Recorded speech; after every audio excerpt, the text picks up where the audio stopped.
বন্যা যদি এখানে কখনো আক্রান্ত হয় তাহলে বাঁধটা মাটিতে ঝরে যাবে, এবং ঝরে গেলে এই পুরো শহরটাই কিন্তু একটা ঝুঁকিতে পড়ে যাবে। কিন্তু অত্যন্ত দুঃখ হচ্ছে যে এটি উদ্বোধনের পূর্বেই সেটি মাটির নিচে ধসে যাচ্ছে। উদ্বোধনের আগেই প্রশ্নের মুখে 11 কোটি টাকার উন্নয়ন প্রকল্প।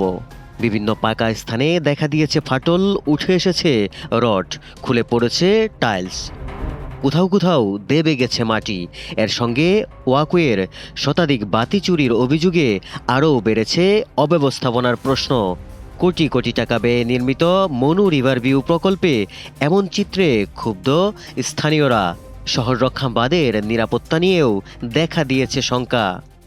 যেভাবে বিভিন্ন জায়গায় ধসে পড়েছে, এতে সবচেয়ে ভয়ানক যে ক্ষতি হচ্ছে যে বন্যা যদি এখানে কখনো আক্রান্ত হয় তাহলে বাঁধটা মাটিতে ঝরে যাবে, এবং ঝরে গেলে এই পুরো শহরটাই কিন্তু একটা ঝুঁকিতে পড়ে যাবে।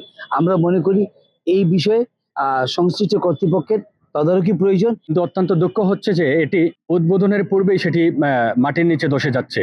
আমরা একাধিকবার পৌরসভা এবং জেলা প্রশাসক বরাবর এ ব্যাপারে অবগত করেছিলাম 2024-এ, কিন্তু 24 পরবর্তী বর্তমান সময়ে এসে সেই জায়গাটি মানে নতুন করে আবারও পুনরায় এগুলা ঠিক করার কোনো উদ্যোগ নেওয়া হচ্ছে না।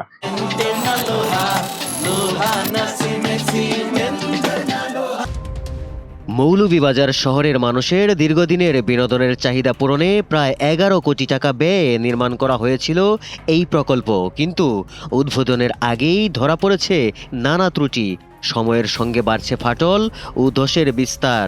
শহর রক্ষা বাঁধ ও পর্যটন কেন্দ্রের এমন অব্যবস্থা দেখে উদ্বেগ প্রকাশ করেছেন নগরবাসী।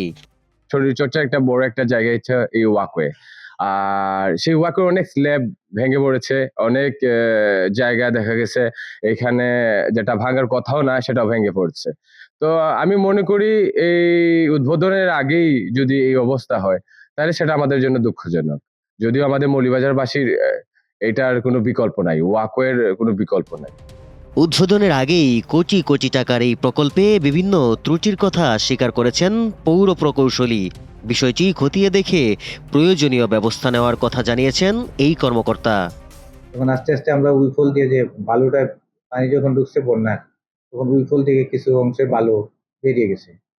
যার কারণে কিছু জায়গায় আমরা দেখছি একটু ওয়াকওয়ে পেভমেন্টটা 4-6 ইঞ্চি, সেটা সার্টেন 15-20 ফিট। পায়ে হাঁটার চলাচলের রাস্তাটা ওইখানে প্রায় কোথাও কোথাও 4 মিটার থেকে 5 মিটার ফিলিং করা লাগছে, মাটি ভরাট করা লাগছে। 2023 সালে নির্মাণ কাজ শেষ হলেও নানা জটিলতায় উদ্বোধন হয়নি বলে জানিয়েছেন পৌর প্রশাসক। তবে ক্ষতিগ্রস্ত স্থানগুলো প্রয়োজনীয় সংস্কার শেষে নগরবাসীর জন্য জাঁকজমকভাবে রিভার ভিউ করার আশ্বাস দিয়েছেন তিনি। শান্তিবাগ পৌর পার্কটি মৌলভীবাজার পৌরসভার নিয়ন্ত্রণাধীন একটি পৌরবাসীর জন্য একটি বিনোদন কেন্দ্র। 2023-এর দিকে কাজ শেষ হলেও এটা আনুষ্ঠানিকভাবে উদ্বোধন হয়নি। তো বর্তমানে যে কিছু বিষয় আমাদের নজরে এসেছে, সেটা হচ্ছে কিছু পেভমেন্ট নষ্ট হয়েছে, লাইটের স্বল্পতা রয়েছে এবং একটা জায়গা ভেঙে গেছে। এটা আমাদের নজরে এসেছে। আমরা এটা খুব দ্রুতই মেরামত করবো যাতে নগরবাসীর স্বস্তির জায়গাটা থাকে। প্রাকৃতিক সৌন্দর্যের লীলাভূমি মৌলভীবাজারের এই গুরুত্বপূর্ণ স্থাপনার দুরবস্থার কারণ উদ্ঘাটন, দায়ীদের জবাবদিহি নিশ্চিত করার দাবি নগরবাসীর। Desk report, Kaler Kantho.